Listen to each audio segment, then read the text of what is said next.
کیا وجوہات ہیں کہ بہت سی باتیں ہمیں پتہ ہوتی ہیں لیکن ہمارے عمل میں نہیں ہوتی. ہم کر سکتے ہیں لیکن ہم کرتے نہیں ہیں. تو اس کا سبب کیا ہوتا ہے؟ بھول جاتے ہیں. ایک بڑا سبب یہ ہے کہ ہم بھول جاتے ہیں. یاد رکھنے کے کیا طریقے ہو سکتے ہیں؟ اس کے لیے ہمیں اپنی زندگی کو کچھ منظم کرنا ہوگا.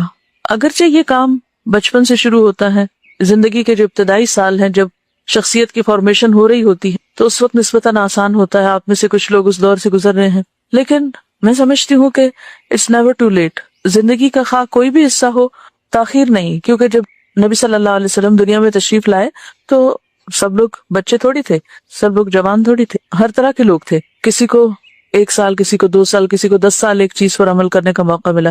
تو جب ہم اپنی زندگی میں ایک اچھی چیز کو جان لیتے ہیں اور اس کی ابتدا کر لیتے ہیں، وہ مشکات کی وہ حدیث تو آپ کو یاد ہوگی کہ جو شخص علم حاصل کرنے کے لیے نکلا تو صرف علم حاصل کرنے کے لیے نکلنا ہی جو ہے وہ پچھلے کیے ہوئے قصوراں کا کفارہ ہو جاتا ہے.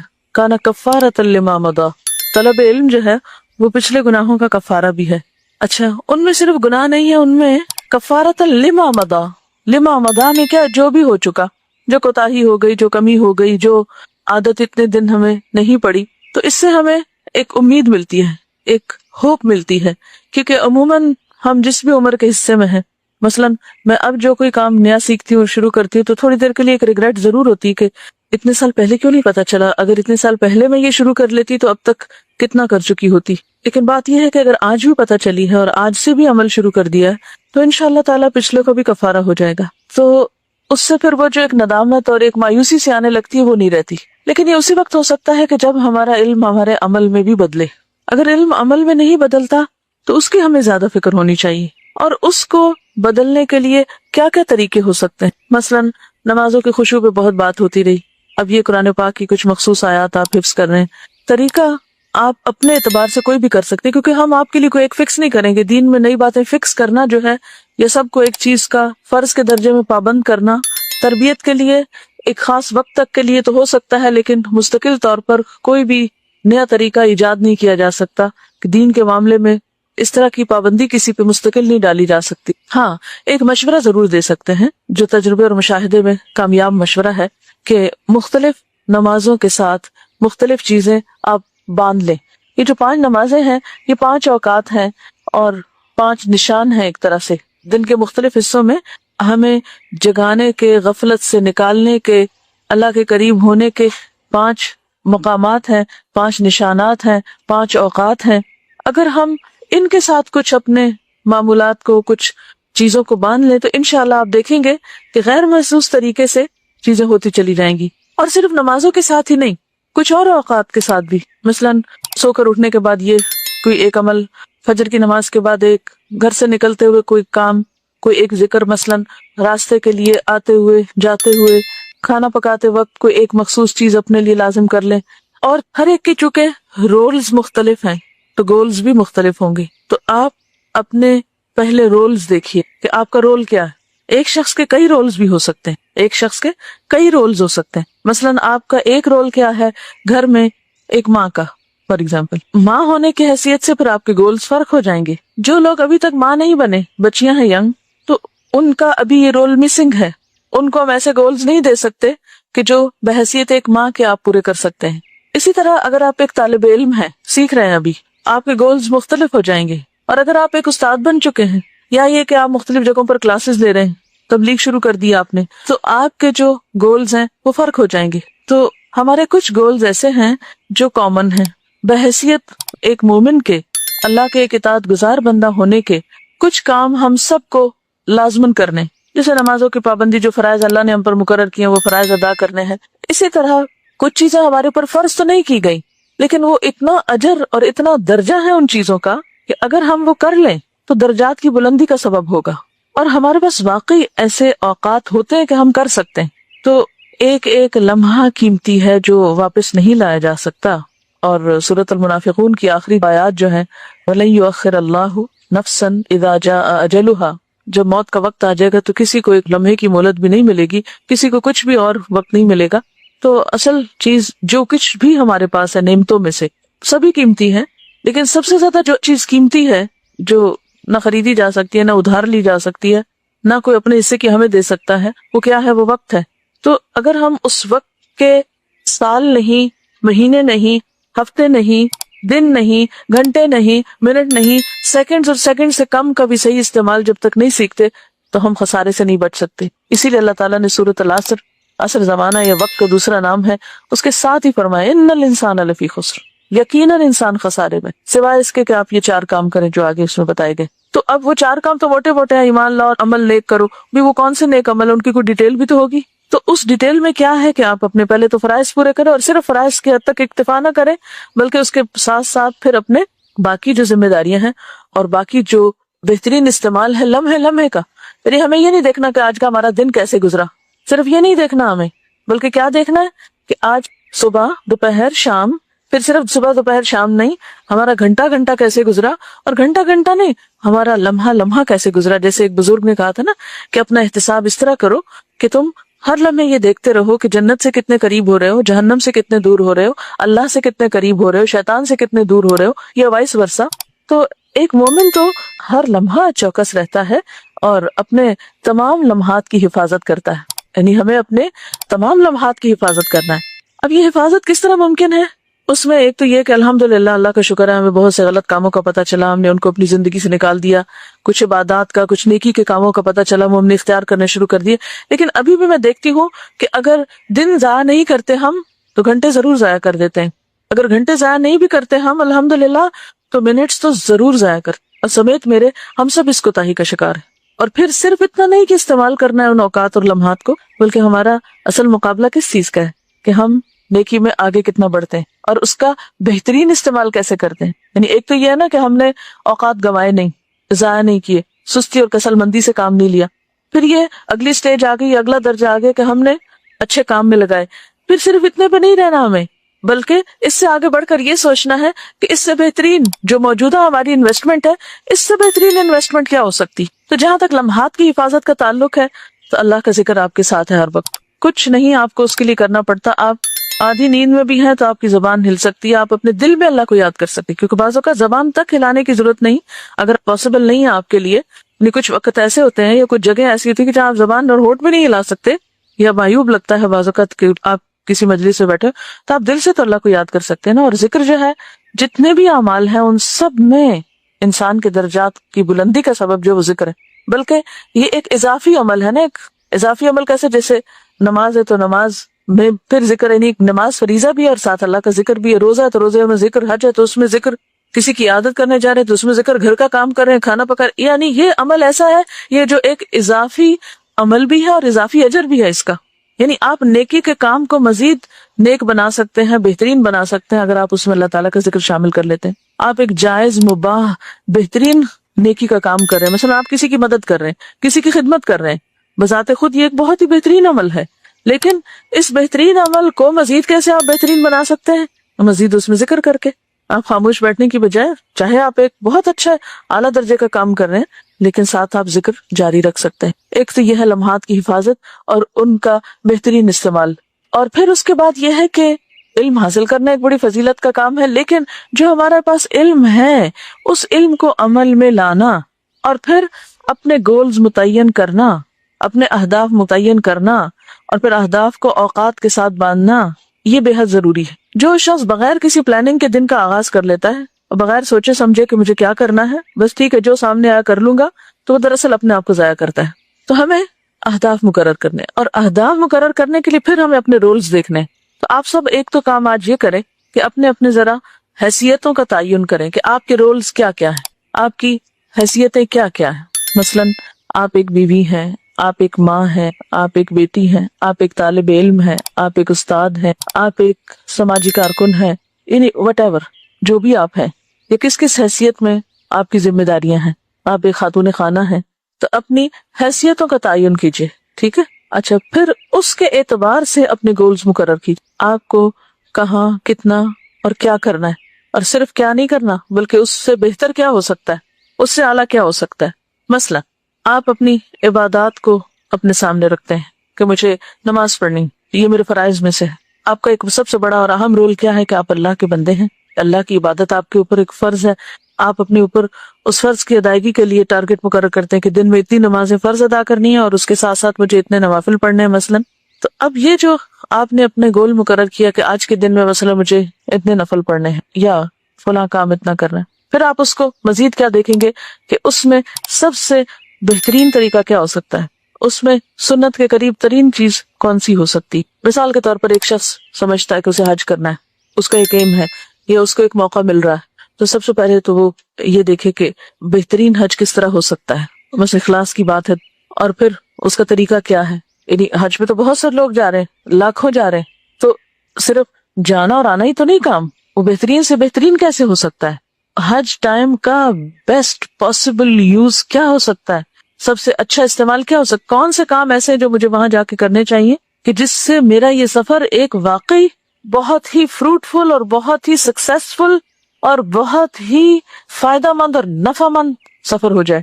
مثلا میں اللہ کے سامنے نماز کے لیے کھڑی ہوں، میری یہ نماز بہت ہی بہترین، بہت ہی اعلیٰ ترین فوائد کے ساتھ ہو، مثلا اللہ تعالیٰ کے قریب ترین کرنے والی ہو، اس میں کوئی ایسی چیز نہ ہو کہ جو اس کے اجر اور اس کی قدر و قیمت میں کمی کر دے.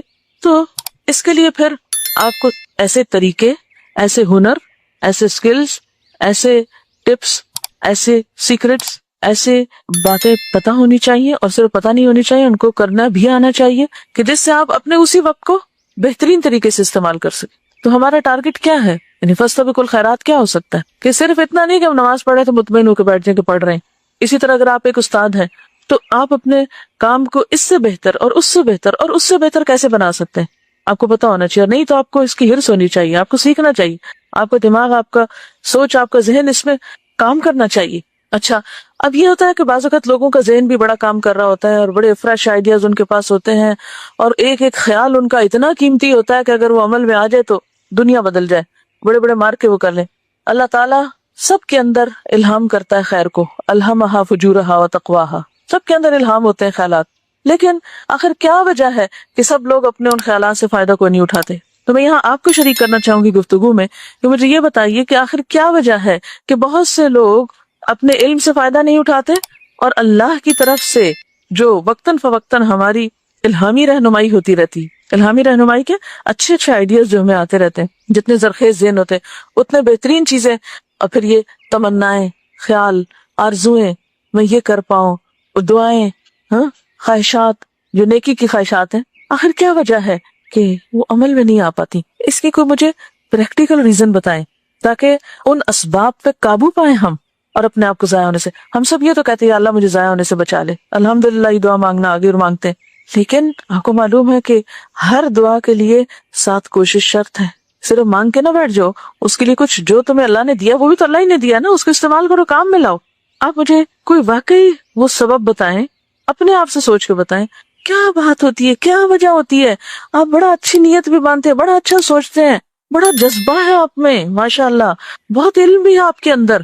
یعنی اس وقت جو گفتگو میری آپ کے ساتھ ہو رہی ہے وہ آپ ہی کے لیول پر ہونی چاہیے کہ آپ عوام میں سے نہیں ہیں. آپ کے اندر ایمان کا درجہ، علم کا درجہ، تقوی کا درجہ، اخلاص کا درجہ باقی عوام سے زیادہ ہونا چاہیے، یا ہے الحمدللہ.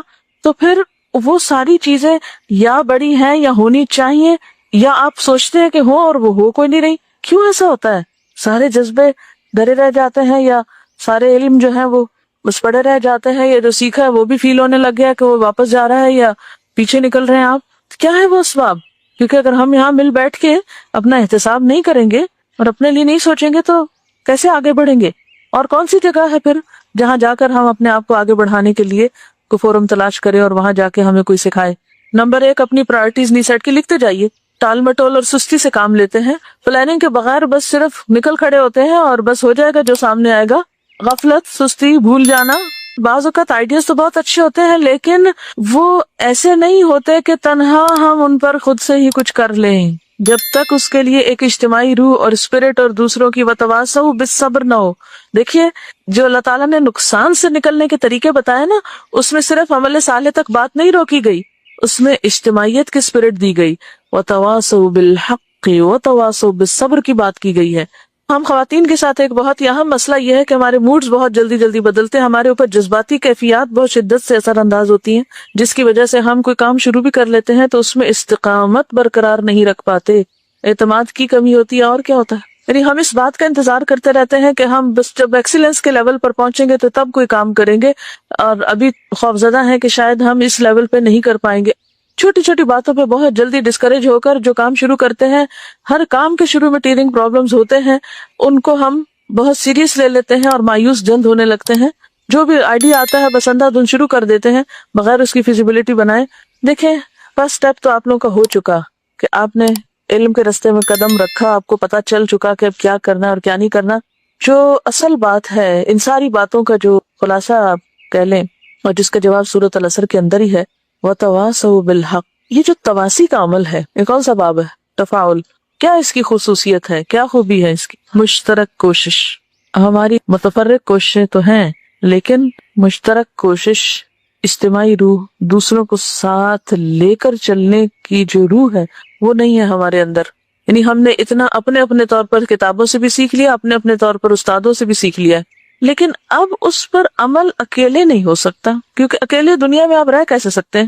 ہم جن لوگوں کے ساتھ رہتے ہیں، جن کے بیچ میں رہتے ہیں، بعض اوقات ان سے بھی اجنبی ہوتے ہیں۔ کیوں اللہ تعالیٰ نے سورۃ الشورى میں مشورے کو نماز اور زکوٰۃ کے بیچ میں رکھا ہے؟ ایک کام سے بھی دوسرے کی طرف جاؤ گے تو بیچ میں مشورے کی ضرورت پڑے گی، اور دو اسلام کی بنیادوں کے بیچ میں رکھا ہے، چاہے چھوٹی نیکی ہو یا بڑی نیکی، چھوٹا کام ہو یا بڑا کام۔ اکیلے آپ گاڑی کھینچ کیسے سکتے ہیں جب تک آپ نے اپنے ساتھ والوں کے ذہن نہیں بنائے ہوئے؟ چلیے اس بات کو ایک اور دوسری طرح لیتے ہیں کہ ہمیں پھر کرنا کیا چاہیے۔ صرف یہ جاننا کافی نہیں کہ کیا کرنا ہے، یہ جاننا بے حد ضروری ہے کہ کیسے کرنا ہے۔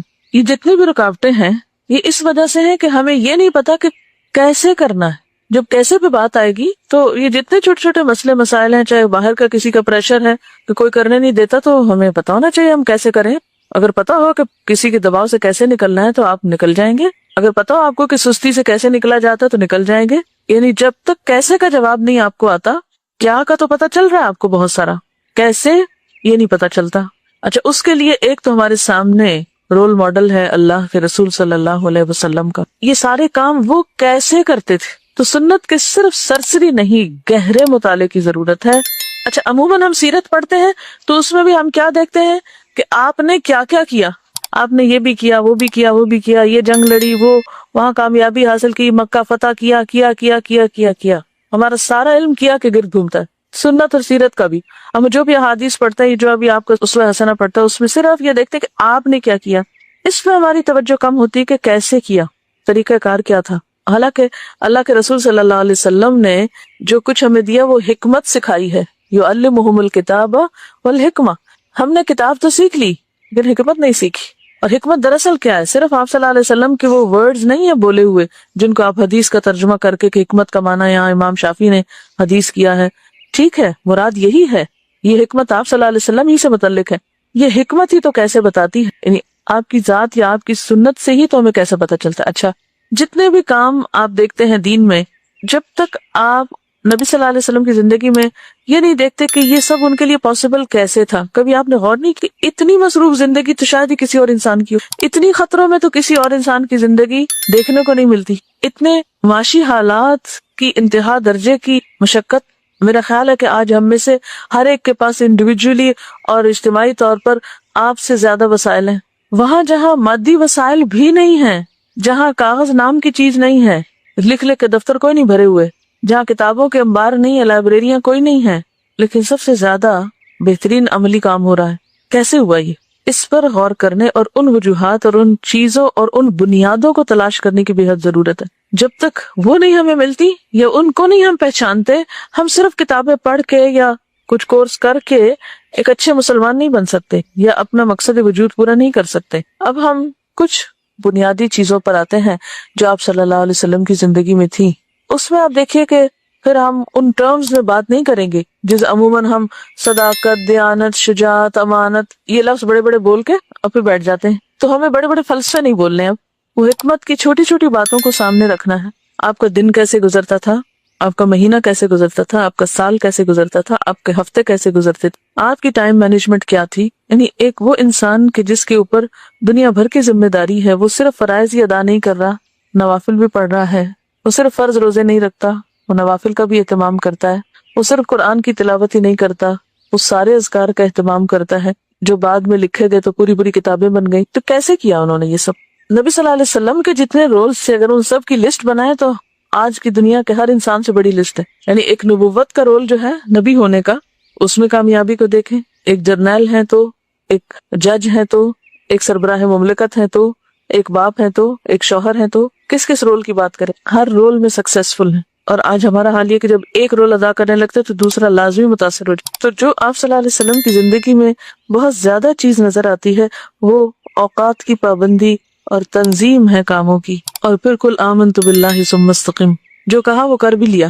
ہماری پلاننگ تو بہت بڑی بڑی ہوتی ہے لیکن ہم جو کہتے ہیں، جو عزم کرتے ہیں، وہ کرتے کوئی نہیں ہے. آپ صلی اللہ علیہ وسلم ہر نماز کے بعد جو دعا مانگتے اس میں ہم اور حزن سے پناہ ہے. ہم جن ہموم کے اندر ہیں نہیں میں ہی گم رہتے ہیں، بس یہ فکر لگی ہوئی ہے، وہ فکریں ہماری جان ہی نہیں چھوڑتی. اور ہر ایک کو شیطان نے کوئی نہ کوئی فکر لگا رکھی ہے ایسی جو چاہے تو سر پہ سوار کر لے، مسلط کر لے، چاہے تو ایک طرف رکھ کے اپنا کام کرتے جائے. یہ ہمارے اپنے ہاتھ میں. ہم اور حزن سے پناہ مانگی ہے، پھر اسی طرح عجز اور کسل سے پناہ مانگی ہے، بخل اور غلبۃ الدین و قہر الرجال. یہ جتنے ایشوز آپ نے بتایا نا سب اس میں آتے ہیں. قہر الرجال کیا ہے؟ لوگوں کا جبر، معاشرے کا پریشر، گھر والوں کا دباؤ، دوستوں کا، انسانوں کا، سارے لوگ آ جاتے ہیں اس میں کہ جن کے پریشر سے آپ اپنے علم کو عمل میں نہیں لا سکتے. گھریلو زندگی ہو یا اجتماعی زندگی، قہر الرجال ہے. مال کی مشکلات ہے، غلبۃ الدین، وہ فکر کھائے جا رہے ہیں، وہ کسی ایک کنارے لگنے نہیں دیتے. پھر اسی طرح عجز اور کسل. آپ دیکھیں کہ بیسیکلی ہماری جو شخصیت ہے وہ اسٹرانگ نہیں ہے، ہم المؤمن القوی نہیں. تو جب آپ کی صحت کمزور ہو، جب آپ کا ایمان کمزور ہو، جب آپ کے ارادے کمزور ہوں، جب آپ کی نیتیں کمزور ہوں، جب آپ کی ہر جگہ کمزوری ہی کمزوری ہے، تو آپ نے کس چیز پر عمل کرنا ہے؟ کون سے دین پر عمل کر کے دکھا سکتے ہیں آپ؟ تو سب سے پہلے تو ہمیں قوت کی ضرورت ہے، ہر چیز کو اسٹرانگ کرنے کی ضرورت ہے. اچھا، جن چیزوں کو ہمیں اسٹرانگ کرنا چاہیے اس کی طرف ہماری توجہ کوئی نہیں.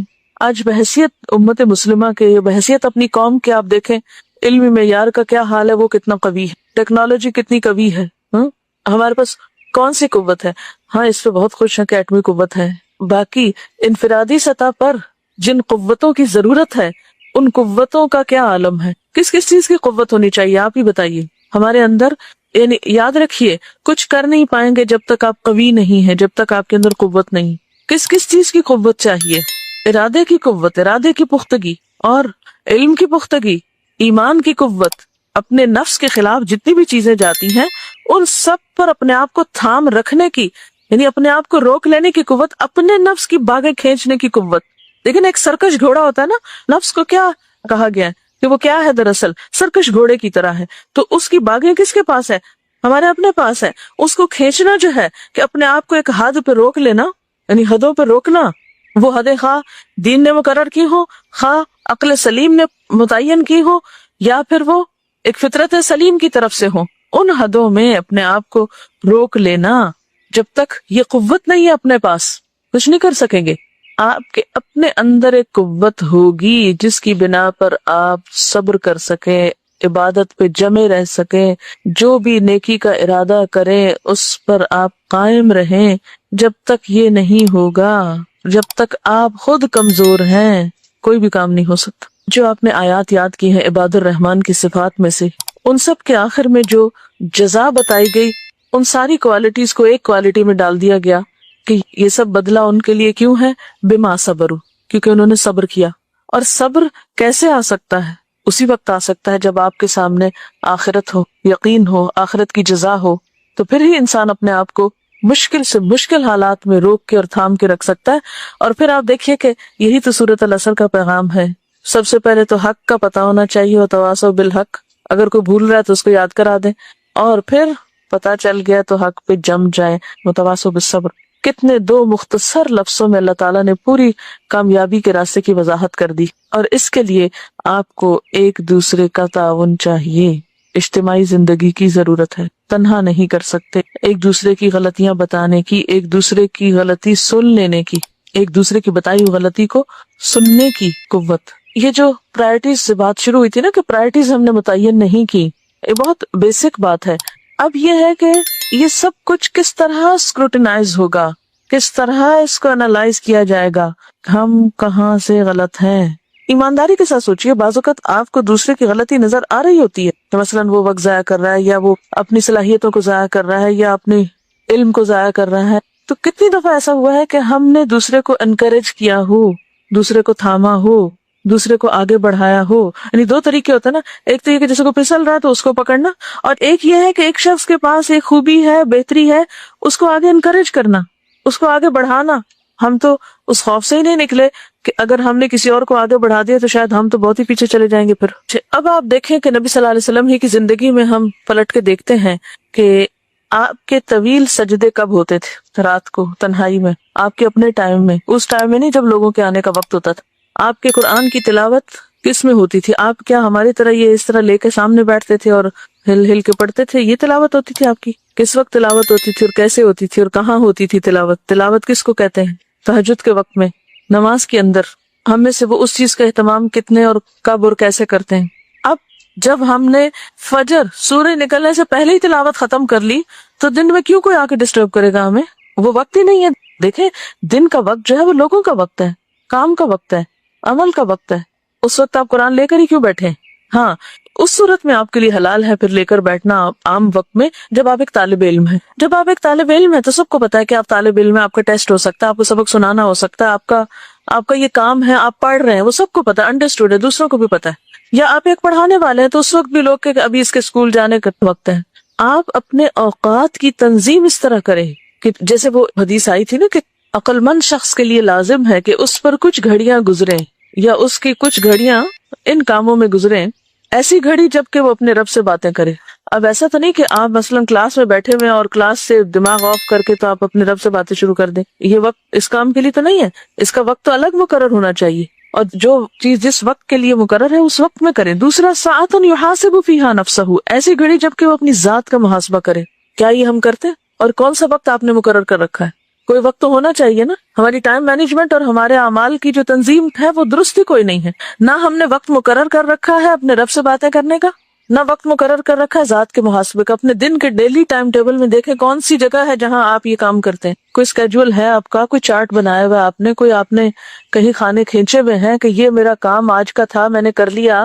نبی صلی اللہ علیہ وسلم کے زمانے میں نہ کمپیوٹر سے, نہ کتابیں تھی, نہ کاپیاں تھی, نہ بہت زیادہ لکھنے پڑھنے کا کام تھا, لیکن اوقات متعین تھے. اور دین اسلام اتنا نیچرل فطری دین ہے کہ نمازوں کے اوقات متعین کر کے بہت سے کاموں کو اپنی اپنی جگہ کر دیا.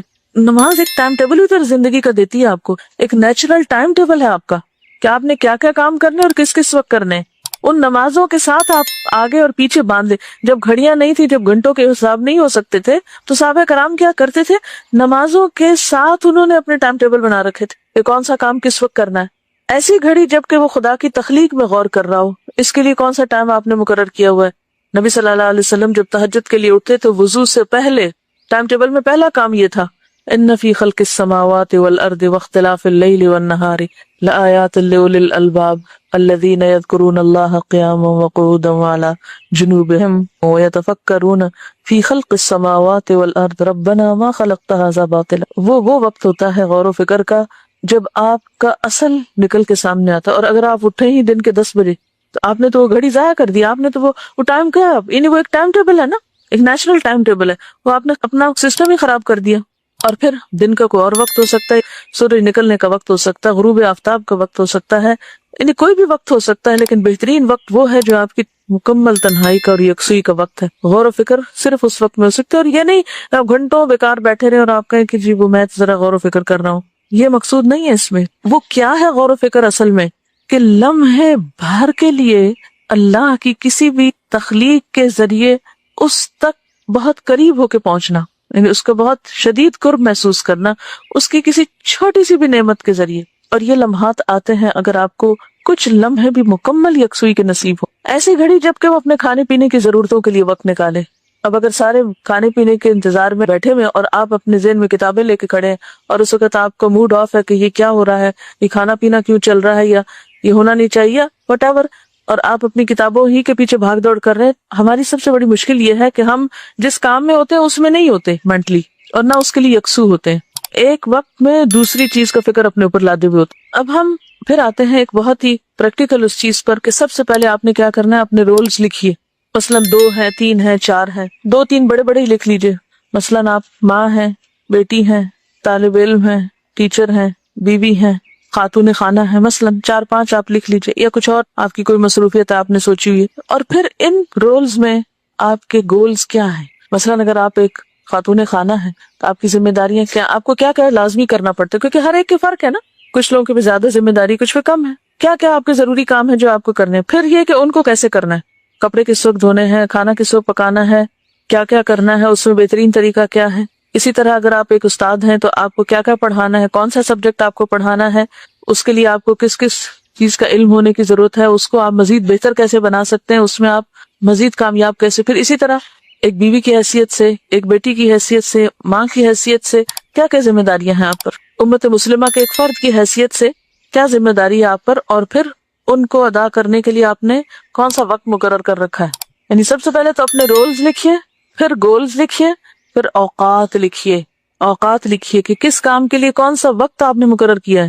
مثلاً آپ اللہ کی ایک بندی ہیں، آپ کو نماز فرض کی گئی اور کہا گیا قد افلح المؤمنون الذین هم فی صلاتهم خاشعون. یہ آپ کا گول ہے ایک کہ مجھے خشوع والی نماز پڑھنی. کیا کیا طریقے ہوں، آپ نے تلاوت کرنی ہے اور آپ چاہتے ہیں کہ آپ قرآن میں تدبر اور غور و فکر کریں، یہ آپ کا ایم ہے.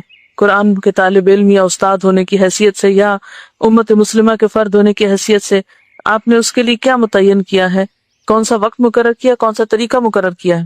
تو آپ پرائرٹیز سیٹ کریں، یعنی گولز متعین کریں، ٹائم ٹیبل سیٹ کریں، اور پھر ان سب کاموں کو زیادہ بہترین طریقے سے ادا کرنے کے لیے مزید کیا کرنا چاہیے. نہیں صرف اتنا نہیں کہ جو آپ کر رہے ہیں اسی کو آپ آرگنائز کر کے مطمئن ہو جائیں کہ میں یہ اور یہ کرتی ہوں اور اس کے لیے میں نے یہ اور یہ وقت مقرر کر لیا اور میں اس پر راضی خوش ہوں، بس اتنا کافی نہ ہوگا. ٹھیک ہے، یہ آپ کریں اور کچھ چارٹس یا کچھ اسکیچز اس طرح کے ڈیولپ کریں اور پھر اپنا سیلف ایویلویشن کریں کہ یہ سب کچھ بحیثیت ماں کے یہ کچھ کرنا چاہیے تھا، آپ کو کیا یا نہیں کیا.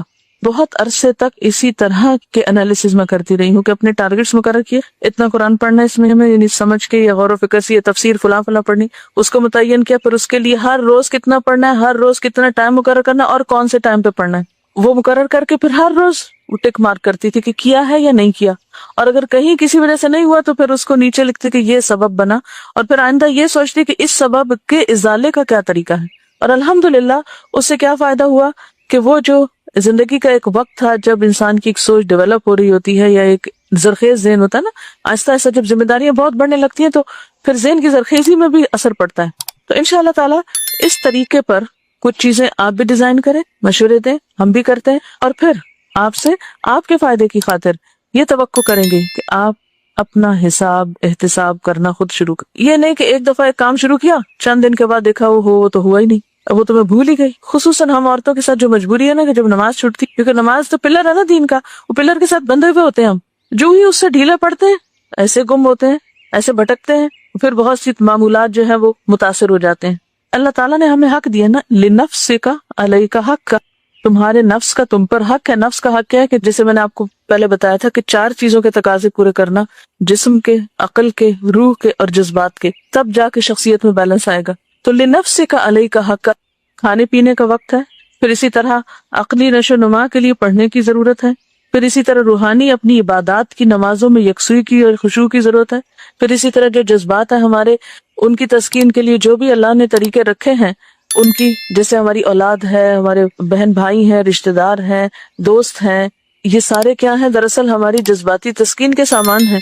ہمارے ان کے ساتھ صرف خون کے رشتے نہیں ہوتے، یا بعضوں کا جن سے خون کا نہیں بھی ہو تو ان سے ایک جذباتی تعلق ہوتا ہے، تو ان تعلقات میں بھی پھر اعتدال، یہ ہماری ایک ضرورت ہوتی ہے. آپ یہ نہیں کر سکتے کہ نہیں میں تو زندگی میں اصول بنایا ہوا ہے، دوست بنانا ہی کوئی نہیں، یہ تو آپ ایک اب نارمل شخص ہیں. اگر آپ یہ کہتے ہیں کہ نہیں آپ تو کسی کے ساتھ کوئی جذباتی تعلق ہے ہی نہیں، مجھے تو شادی نہیں کرنی، یا میں تو بچوں کے نام سے ہی دور بھاگتی ہوں، بہت سے لوگ اس طرح کی باتیں کر رہے ہوتے ہیں اور وہ اپنے آپ کو بہت علامہ اور حکیم سمجھتے ہیں. یا یہ ہے کہ آپ پڑھنے لکھنے میں اتنے انوالو ہو جائیں کہ آپ کہیں کہ نہیں کھانا تو بس اس کی ضرورت ہی نہیں ہے. قوت کیسے آئے گی؟ آپ قوی کب بن سکتے ہیں؟ جسمانی قوت کب ہوگی؟ جب آپ کی نیند پوری ہوگی، آپ کھانا کھائیں گے، آپ اپنی ایکسرسائز، دوا جو بھی آپ کے اس میں ہے. اسی طرح روح اور ایمان کیسے مضبوط ہوگا؟ ایک اچھی نماز کے بغیر سوال ہی پیدا نہیں ہوتا کہ آپ کا ایمان مضبوط ہو. یعنی آپ کی روح مضبوط ہو ہی نہیں سکتی جب تک آپ کے وہ اذکار اور وہ عبادات کا کھانا جو ہے وہ صحیح طور پر اس صحیح ادائیگی نہیں ہو رہی. پھر اسی طرح باقی چیزوں میں بھی عقلی اعتبار سے اگر آپ ایک سٹیبل پرسن نہیں ہیں، آپ کی عقل پختہ نہیں ہے، اس کی نشو و نما نہیں ہوئی، آپ امیچور انسان ہیں، تو پھر وہ ایک شخصیت میں فلا آ جائے گا. تو اس کے لیے کیا ضروری ہے کہ اس پختگی علمی پختگی اور عقلی نشو و نما کے لیے پھر علم کا اور مطالعے کا حق ہے ہمارا کہ ہم چاہے 10 منٹ رکھیں 15 رکھیں کوئی ٹائم رکھ لیں. اور پھر یہ ہوتا ہے کہ جب آپ اپنے کچھ خود اصول بنا لیتے ہیں نا، جیسے ابھی بات ہوئی تھی کہ اگر آپ اپنے آپ کو سیلف کنٹرول ہے آپ کے اندر تو نتیجہ کیا ہوگا، ہر چیز اپنی جگہ پر آ جائے گی. جب ہم میں سیلف کنٹرول نہیں ہوتا نا، ہم بات بات پہ آؤٹ آف کنٹرول ہو جاتے ہیں تو دوسرے بھی ہماری کمزوری جان لیتے ہیں اور پھر اس کے مطابق ہم ان کے دباؤ میں آ جاتے ہیں بہت سی چیز. تو انشاءاللہ تعالی جب یہ ساری چیزیں اپنے موقع پر آئیں گی، اب بہت سی عورتیں جو دین کی طرف آتی ہیں ان کے شوہروں کو ان سے شکایت ہو جاتی، ان کے ساتھ ان کے تعلقات متاثر ہو جاتے ہیں، جو ان سے دور بھاگنا شروع کر دیتے اور وہ سمجھتے ہیں کہ ہم تو شاید زیادہ نیکی اور زیادہ تقویٰ کا طریقہ اختیار کر رہے ہیں، تو اس گوشے کو بھی اگنور نہیں کیا جا سکتا. تو ان سب چیزوں کا ٹائم ٹیبل کیا ہے آپ کے پاس، کون سا کام کب کرنا ہے آپ کو، یہ بے حد ضروری. پہلے تو کام لکھ لیں، پرائرٹیز لکھ لیں، وہ فرائض جس کے بارے میں پوچھ ہوگی. اسی لیے دیکھیں اللہ تعالیٰ ایک نیچرل سال کا ٹائم ٹیبل ہمیں دی. اس مہینے میں زکوٰۃ نکالنی ہے آپ کو، اس مہینے میں آپ کو روزے رکھنے، اس مہینے میں آپ کو حج کرنا ہے، اس مہینے میں آپ کو یہ کرنا ہے. اس میں ان سب چیزوں کے لیے ضروری نہیں کہ ہر سال ہی یہ سب کچھ ہو، ضروری نہیں کہ حج سب پر فرض ہو یا زکوٰۃ سب پر فرض ہو، لیکن نماز روزہ تو سب کے لیے ہے. پھر ڈیلی ٹائم ٹیبل، پھر جو نوافل کی شکل میں آپ صلی اللہ علیہ وسلم ایام 20 کے جو روزے رکھتے تھے، ویکلی ٹائم ٹیبل ہے، آپ سوموار اور جمعرات کو روزہ رکھا کرتے تھے. تو یہ عبادات کے بھی تو ٹائم ٹیبل بنے ہوئے ہیں نا. کون سی عبادت ایسی ہے جس کے لیے کوئی ٹائم ٹیبل نہ ہو؟ حتیٰ کہ جو اذکار ہیں، ٹھیک ہے کچھ اذکار ہیں تسبیحات جب آپ چاہیں کریں، لیکن باقی اذکار تو کسی نہ کسی چیز کے ساتھ بندھے ہوئے ہیں. صبح ہوگی تو یہ پڑھنا ہوگا، شام ہے تو یہ کرنا ہوگا، تعداد بھی ہے اور اوقات بھی ہے. اور پھر وہی بات، یہ سب کچھ اس وقت ہو سکتا ہے جب یاد دہانی وتواصوا بالحق وتواصوا بالصبر. ہمارا حال تو یہ ہوتا ہے کہ کلاس میں ہمارے ساتھ بیٹھا ہوا شخص سو رہا ہوتا ہے اور ہم کو ہوش نہیں ہوتی، اس کی پرواہ نہیں ہوتی کہ اس کو بھی جگا دیں. کوئی نہیں لکھ رہا تو نظر تو پڑتی ہے کہ دوسرا ساتھ بیٹھ کے کام نہیں کر رہا، پرواہ نہیں ہے. تو نقصان سے تو نہیں نکل سکتے. اللہ تعالیٰ نے قسم کھا کے بات کی ہے جب تک یہ 4 چیزیں نہیں. اور پھر تباہ ہو گیا وہ شخص جس کا آج اس کے کل سے بہتر نہیں. اور اس سے مراد صرف فرائیڈے اور سیٹرڈے نہیں کہ جس کا سیٹرڈے اس کے فرائیڈے سے بہتر نہیں، بلکہ جس کا حال اس کے ماضی سے بہتر نہیں اور جس کے مستقبل میں ترقی کے کوئی چانسز نہیں، یعنی ایمانی، روحانی، عقلی. تو پھر علم اور عمل کے فاصلے کیسے کم کیے جائیں، کیا کے بعد کیسے کا فاصلہ طے کریں، صرف کیا پہ نہ رک جائیں کہ کیا کریں. یہ تو بہت پتہ چل گیا کیا کیا کرنا ہے، یہ جاننا بے حد ضروری ہے کہ کیسے کریں، کیسے یاد دہانی کے طریقے کیا ہوں، کیا خاص پلانرز ہوں، ڈائریاں ہوں، یادداشتیں ہوں، انسان ہوں. چیک کون کرے گا ہم کو؟ تو سب سے پہلے ہم خود کو خود چیک کرنے والے بنیں، پھر اپنے دوستوں کو اجازت دیں کہ وہ ہمیں چیک کر سکیں، اپنے ماں باپ کو اجازت دیں کہ وہ ہمیں ہماری غلطی بتا سکیں. جب تک آڈٹ نہیں ہوگا حساب درست نہیں ہوں گے، درست رکھیں گے ہی نہیں. جن کمپنیز کا آڈٹ ہونا ہے ان سے پوچھیں کہ وہ کتنی ایکیوریسی اختیار کرتے ہیں حساب کتاب رکھنے میں، ان کی جان پہ بنی ہوئی ہوتی ہے. ہمیں پتا ہوتا ہے ہمیں کس نے پوچھا، کون پوچھے گا ہم سے، ہے کوئی پوچھے ہم سے؟ تو ابھی دنیا میں تو شاید کوئی نہ پوچھ سکے، لیکن پوچھ تو ہے. یہی آڈٹ جو ہے وہ ہمارے لیے سر پہ لٹکتی ہوئی تلوار ہے کہ ان اوقات کا حساب ہوگا. کیسے کریں میں لازماً کسی کو شامل کرنا پڑتا ہے. کیسے ایک سوال ہے نا جس کا جواب آپ صرف خود نہیں دے سکتے، صرف ہماری عقل کامل نہیں ہوتی، ہمیں لازماً ضرورت ہوتی ہے کہ ہم کسی دوسرے سے کنسلٹ کریں. جو ہی ہم کسی دوسرے سے بات شروع کرتے ہیں تو پھر اختلاف رائے جو ہے وہ لازم ہے. اس اختلاف رائے میں سیلف کنٹرول بے حد ضروری ہے. اور آپ دیکھیں صحابہ کرام کی زندگی اس معاملے میں خوبصورت زندگی ہے، بہترین نمونہ ہے. حضرت ابوبکر اور حضرت عمر رضی اللہ تعالیٰ عنہ کے درمیان باہم بے حد محبت تھی. ہر جگہ کٹھے نظر آتے ہیں، مرنے کے بعد بھی کٹھے ہیں، جو کہ بہت کم کسی دوست کو نصیب ہو سکتا ہے نا. اور اتنی امت کی دعائیں لیتے ہیں، جن جو جاتا ہے حج کرنے، عمرہ کرنے اور مسجد نبوی کی زیارت کرنے، جب نبی صلی اللہ علیہ وسلم کو سلام بھیجا جاتا ہے تو لازماً ان دونوں کو بھی بھیجا جاتا ہے. لیکن دنیا میں آپ دیکھیں کتنے امور پر اختلاف ہے ان کے درمیان، مگر وہ اختلاف کبھی گرج کا سبب نہیں بنا، کبھی بغض و شحناء کا سبب نہیں بنا. جمع قرآن کا موقع آپ دیکھ، جمع تدوین قرآن کا جب موقع آیا تھا تو حضرت عمر نے جب خواہش ظاہر کی تو حضرت ابوبکر راضی ہو کے نہیں دیتے تھے، لیکن بالآخر حضرت ابوبکر کو کنونس کر لیا. اس کے بعد آپ دیکھیں مانعین زکوٰۃ کے خلاف جہاد کا جب موقع تھا، حضرت عمر راضی نہیں تھے، اختلاف کر رہے ہیں، لیکن حضرت ابوبکر صدیق نے دلائل لا کر ان کو کنونس کر لیا. تو جہاں آپ اکٹھے کام کریں گے، جہاں آپ ایک دوسرے سے شیئر کریں گے، اختلاف ہو جائے گا. ایسے میں پھر سیلف کنٹرول اور پھر وسعت رکھنا اور ایکسپٹ کر لینا اور دوسروں کے ساتھ ان کی تکلیفوں کے باوجود چلتے رہنا، یہ انسان کو کامیابی کی طرف لے جاتا ہے. اور اگر اپنے آپ کو آپ عقل کل سمجھ لیں اور بغیر دلیل کے آپ تعصب برتے اور شدت پسندی اور ایکسٹریمسٹ بن جائیں وہ ترقی کا عمل رک جائے گا۔ کیا یہ بھی ایک آزمائش نہیں ہوتی کہ جن کے ساتھ ہم مل کر کام کر رہے ہوں ان کی طرف سے کوئی تکلیف پہنچے اور پہنچنے پر پھر صبر کرے انسان؟ ایک تکلیف وہ ہوتی ہے جو دشمنوں کی طرف سے آتی ہے انسان کو، ایک تکلیف وہ ہوتی ہے جو دوستوں کی طرف سے آتی ہے۔ احسب الناس ان یترکوا ان یقولوا آمنا وهم لا یفتنون،